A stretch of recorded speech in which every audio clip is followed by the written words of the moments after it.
Hello বন্ধুরা, good morning, welcome back to my channel Anupama real স্টোরিতে আমার সমস্ত বন্ধুদের অনেক অনেক স্বাগত আর প্রচুর প্রচুর ভালোবাসা নিয়ে আজকে দেখো একদম সকালবেলা থেকে ব্লগটা শুরু করছে রান্নাঘর থেকে। সকালে দেখো পূর্ব দিকে সূর্যের রোদটা জানালা দিয়ে আমার মুখে এসে পড়ছে, তাকাতেই পারছি না। আর সকাল সকাল রান্নাবান্না অনেকক্ষণ আগেই বসিয়ে দিয়েছি। তোমরা তো জানো সকালবেলা রান্না দিয়ে আমার দিন শুরু হয়, তো ব্লগও তো রান্না দিয়েই শুরু হবে। ভাতটা দেখো হয়ে গেছে, আমি ভাতটা নামিয়ে নেব। আর এখানে কড়াতে লাল নোটে শাক ভাজা করছি। দু আঁটি লাল নোটে শাক নিয়ে এসেছিলো, আগের দিন বড়ি দিয়ে পোস্ত করেছিলাম, আজকে ভাজা করছি। আর এখানে আলু, পেঁয়াজ কলি, মাছ, সর্ষে বাটা দিয়ে একটা ঝাল করছি। এই রেসিপিটা আমার শাশুড়ি মার ভীষণ প্রিয় একটা রেসিপি।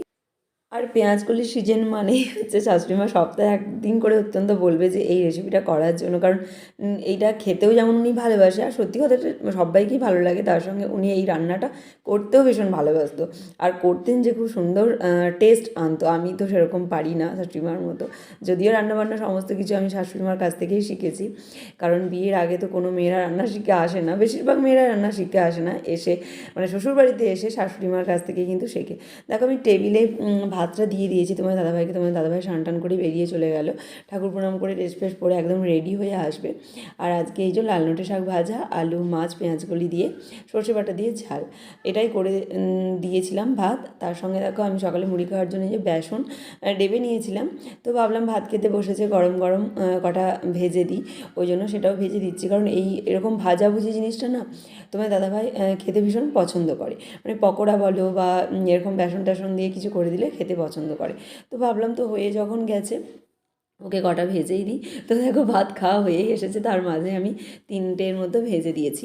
তো খেয়ে দিয়ে চলে গেল অফিস। তা করতে করতে দেখো চলে এসেছে শাশুড়ি মা।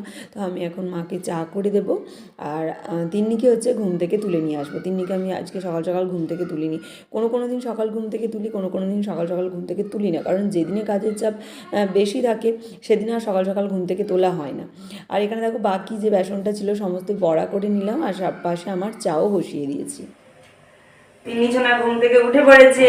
আজকে তিন্নিসোনা 8:30টায় ঘুম থেকে উঠেছে। এখন ব্রাশ করবে, ব্রাশ ব্রাশ ব্রাশ ব্রাশ। তিন্নিকে যদি সকাল সকাল ঘুম থেকে তুলে নিই তাহলে তিন্নির হয়তো একটু কষ্ট হবে সকালবেলা ঘুম থেকে উঠতে, কিন্তু একটা কি সুবিধা হবে বলো তো, ওকে ব্রাশ করিয়ে কিছু খাইয়ে দিতে পারবো। সকাল সকাল মানে দুপুরের দিকে সকাল সকাল ঘুমিয়ে পড়বে, এইটা কিন্তু সুবিধা হয়। ওই জন্য ভাবছি ওকে সকাল সকালই ঘুম থেকে তুলবো। ভাবি তো অনেক কিছু হয়ে ওঠে না সবটা, জানো তো। তো যাই হোক, দেখো চাটা নিয়ে বসে পড়েছি, তিন্নির সঙ্গে ভঙ্গি করতে করতে চাটা খেলাম। তারপরে দেখো আমি তিন্নিকে খাবারটা খাওয়ানোর জন্য বসে পড়েছি। আর মায়ের চা করার সময় তখনই গরম জল করে আমি তিন্নির খাবারটাও করে নিয়েছিলাম। তারপরে দেখো অনেকটা টাইম পরেই এসেছি, রান্নাবান্না সমস্ত কমপ্লিট হয়ে গেছে। আমার রুমের মধ্যে যে সমস্ত গাছগুলো থাকে এই জানালাতে, সেই সমস্ত গাছগুলোতে জল দিয়ে নিচ্ছি। পূর্ব দিকে দেখো সূর্যের আলোটা গাছের ওপর পড়েছে, এত সুন্দর দেখতে লাগছে গাছগুলো। ক্যামেরাতে তোমরা অতটা হয়তো বুঝতে পারছো না, মানে সামনাসামনি কিন্তু খুব সুন্দর লাগছে গাছগুলো। আর শিয়া কিন্তু টিউশন গিয়েছিল, টিউশন থেকে চলে এসেছে, ওকে খেতে দিয়েছে। আর আমি হচ্ছে তিন্নিকে আপেলটা খাওয়াবো বলে বসেছি। তিন্নিকে আপেল খাইয়ে শিয়ার খাবার খাওয়া হয়ে যেতে তিন্নিকে শিয়াকে সবাইকে স্নান করিয়ে দেখো আমিও স্নান করে নিয়েছি। আর তিন্নির জানো তো শুধুই ঠান্ডা লাগে। আর তিন্নির এখন আমি আর চুল কাটবো না, মানে চুলটা এবার আমার ইচ্ছা আছে একটু বড় করব, যেহেতু ছোটো থেকে আমি তিন্নির চুল রাখিনি। শিয়ার ছোট্ট থেকে আমি চুল রাখতাম, কিন্তু তিন্নির না একটু ঠান্ডা লাগার ধাত বলে আমি ওর চুল ছোটোবেলায় কেটে দিতাম। ওই জন্য এখন ভাবছি একটু রাখবো, ওই জন্য ড্রায়ার দিয়ে চুলটা শুকনো করে দিলাম। তা না হলে তো চুল শুকনো হবে না, আবার খাওয়া দাওয়ার পর ঘুমিয়ে পড়বে, তাহলে তো ঠান্ডাটা লেগেই যাবে। আর তিন্নির বায়না এই যে ফ্রক পরবো, এই ঠান্ডা থেকেও এরকম ফ্রক পরে বলো, বায়না কী করবো, মেটাতেই হবে। তো দেখো আমি একদম চলে এলাম ছাদে। আর ছাদে এসে এই ভিজে চুল খুলে রোদের মধ্যে দাঁড়াতে না এই শীতকালের দিনে বেশ ভালো লাগে, কিন্তু সত্যি কথা সেরকম সুযোগ আর সময় দুটোই আমার হাতে একদম নেই বলে পাই না। তবুও চেষ্টা করি রোদেতে যদি 10টা মিনিটের মধ্যে চুলটা খুলে দাঁড়ায়, মানে ভিজে চুলটা খুলে দাঁড়ায়, নিজেরও একটু আরাম লাগে আর ভালো লাগে। আর দেখো এই ভুতুরে কাণ্ডগুলো না যখন তখন হয়ে যায়, জানি না। দেখো এডিট করার সময় যে কাপড়টা কেমন পিছন দিক দিয়ে সরে গেল, যা আমি কিন্তু তখন বুঝতে পারিনি, এডিট করার সময় এখন বুঝতে পারছি। তো ভাবলাম চলো তোমাদের সাথে শেয়ার করি, ওটা কি সত্যিই ভুতুরে কাণ্ড ছিল না কী ছিল আমি নিজেই বুঝতে পারছি না। যাই হোক, ছাদ থেকে নিচে চলে এসেছি। তারপরে যা পর্ব সেটা হচ্ছে ঠাকুরের পুজো করা। তো সেটার জন্য আমি বসে পড়লাম। ঠাকুর বাসন ধুয়ে নিয়েছি, তার আগে আমি ঠাকুর ঘরটা মুছে নিয়েছিলাম, সবটা তোমাদের সাথে শেয়ার করিনি। দেখো পুজো কমপ্লিট করে নিয়েছি, পুজো কমপ্লিট করে সোজা চলে এসেছি বারান্দাতে রোদ পড়েছে না, আমাদের এটা দক্ষিণ দুয়ারি বারান্দা। তো দক্ষিণ দুয়ারি বারান্দা মানেই হচ্ছে শীতকালের দিনে দেখবে রোদ পড়ে। তো রোদ পিট করে দেখো বসে পড়েছি মা মেয়ে মিলে, আমি আর তিন্নি। শিয়া হচ্ছে প্রাইমারি স্কুলে আজকে পরীক্ষা হচ্ছে, ওই জন্য পরীক্ষা দিতে গেছে। আর আমি ওই যে কাগজ খাতা পেন সব নিয়ে বসেছি। আমি হচ্ছে শিয়ার একটা কোশ্চেন তৈরি করব ইতিহাসের। তো সেই কোশ্চেনটা তৈরি করে শিয়াকে দিয়ে একটা ঘরেতে পরীক্ষা নেব, কারণ আজকের পরের দিন মানে কালকে হচ্ছে শিয়ার ইতিহাস পরীক্ষা। রোদ পিট করে বসে বসে দেখো দুটো কোশ্চেন আমি রেডি করেছি। আর ওদের ইতিহাস ভূগোলটা হচ্ছে 50 নম্বরের পরীক্ষা হয়, 100 নম্বরের হয় না। বাংলা ইংরাজি অঙ্ক এগুলো 100 নম্বরের পরীক্ষা হয়। তারপরে দেখো চলে এসেছি রান্নাঘরে, ভাত টাত বেড়ে নিয়ে সবাই মিলেই খেয়ে নিয়েছি। খাওয়া দাওয়ার পর দুপুরবেলা দেখো শাড়ি পরে নিয়েছে একটা, দেখে বুঝতেই পারছো তোমরা যারা আমার ব্লগ ডেলি দেখো, একটা শর্ট ভিডিও করবো বলে। আর শাড়ি টাড়ি পরলেই কিন্তু বেশি সাজুগুজু করি না, শাড়িটা পরি। আর হচ্ছে লিপস্টিক আমাকে ভীষণ ভালো লাগে, আর কখনো কখনো হচ্ছে লাইনারটা চোখে লাগায়। এতটুকুই রেডি হয়ে শর্ট ভিডিও করার জন্য বেশি কিছু রেডি হতে লাগে না, শুধু শাড়িটা পরলেই হয়। আর যেহেতু আমি পিন আপ করি না, ছেড়ে শাড়ি পরি, ওই জন্য শাড়ি পরতে বেশি সময় লাগে না। আর সিঁদুর না পরলে তো সাজ কমপ্লিটই হয় না, তাই না? আর দেখো শাড়িটার উপর রেডি হয়ে গেছি, কিন্তু এখনই যে শর্ট ভিডিও করবো তা কিন্তু না।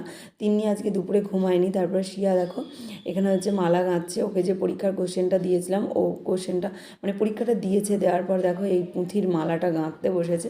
তো ভাবলাম যে চলো আর বেশি ডিস্টার্ব করবো না, সবসময় পড়া করলে কিন্তু পড়বে না বাচ্চারা। ওই জন্য বললাম যে তোরা এখানে খেল, আমি কয়েকটা শর্ট ভিডিও করি। আর অনেক দিন থেকেই না মানে নখে নেল পালিশগুলো উঠে গেছে। কবে থেকে ভাবছি আজ পরবো কাল পরবো, তো পড়াই হচ্ছে না, একটার পর একটা কাজের চাপে। তো আজকে ভাবলাম ভিডিও করতে দেরি হয় হোক, আমি নেল পালিশটা আজকে পরি। তো রিমুভার দিয়ে আগে নেল পালিশ তুলে নেবো, আগের যেগুলো ছিল তারপরে পরবো। তো আমি নেল পালিশ পরবো আর আমার মেয়েরা পরবে না, এটা কেমনভাবে হয় দেখো। তিনি এসে আগে আঙুল বাড়িয়ে দিয়েছে, ওকে পরিয়ে দিতে হবে। আমার হাতটাকে ছিঁড়ে গেঁথে আমাকে পড়াচ্ছে, আবার আমাকেই পড়া। বনাইকে পড়া, বনাইকে পড়া, আর বনাই সুন্দরী বনাইকে পড়া। দেখো দূর থেকে বলো, এইটা দে এইটা দে এইটা দে, এইটাই পড়াবো। হাত রাখ।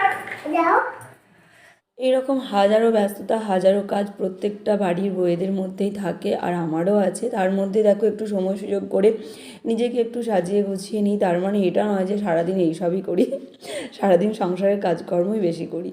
আর দেখো শিয়াও হাতের আঙুল বাড়িয়ে দিয়েছে, তিন্নিও হাতের আঙুল বাড়িয়ে দিয়েছে। আর আমি যে কালারের নেল পালিশ পরছি ওরা তো সেই কালার পরবে না, ওরা আবার ওদের পছন্দ মতো কালার পরবে, সেটাই স্বাভাবিক। তো ওদের দুজনকে আগে দেখো নেল পালিশ পরিয়ে দিলাম, তার আগে আমার পড়া হয়ে গেছে। আর শিয়া দেখো বারবার হাতটা আমার গলাতে পড়াচ্ছে আর বারবার গলা থেকে খুলে নিচ্ছে। তাহলে বলো, আর চুলটা আমি আঁচড়েছি, চুলটাকে পুরো ঘেঁটেই দিচ্ছি, কিছু করার নেই। এরকমভাবে আমার দিন চলার, এরকমভাবে ভিডিও শ্যুট করে তোমাদের সাথে শেয়ার করি। তো দেখো ভিডিও করবো বলে চলে এসেছি, জল তেষ্টা পেয়েছে, আমিও জল খেলাম, মেয়েদেরকেও খাইয়ে দিলাম। আর এইখানটা হচ্ছে আমার স্টুডিও, তার কারণ হচ্ছে এখান ওখান ছোটা দৌড়া করে কোথায় আর ভিডিও করবো বলো। বাচ্চাদেরকেও দেখা হলো আর এখানে কয়েকটা ভিডিও করা হলো। আর আমার কানে এই যে হেডফোন দেখতে পাচ্ছ, হেডফোনটা নিয়েছি তার কারণ হচ্ছে গান বলো আর যে কোনো কথাই বলো, বাইরের কারো কাছে গেলে বা স্যার তো পড়াতে চলে আসে, সবার ডিস্টার্ব হবে। ওই জন্য আমি হেডফোন দিয়েই ভিডিওগুলো করি, এতে করে আমি শুনি আর কারোর ডিস্টার্ব যাতে না হয়। ছাদে এসেছি বিকালবেলা ভিডিও শিডিও করে। এই যে তিন্নি তো দুপুরে ঘুমায়নি, এইবার হচ্ছে ওর খাবারটা করা হয়ে গেছে। এইবার ওকে খাইয়ে দাইয়ে ঘুম পাড়াবো। তার আগে জামা কাপড়গুলো সব তুলে নিই, রোদ চলে গেলে আবার শিশির পড়তে শুরু হয়ে যাবে, জামা কাপড় সব ঠান্ডা হয়ে যাবে। তিন্নি কি করছো? অয়েল ক্লথটা তুলছে ওর বাবা, ওর জিনিসও তুলে নিচ্ছে।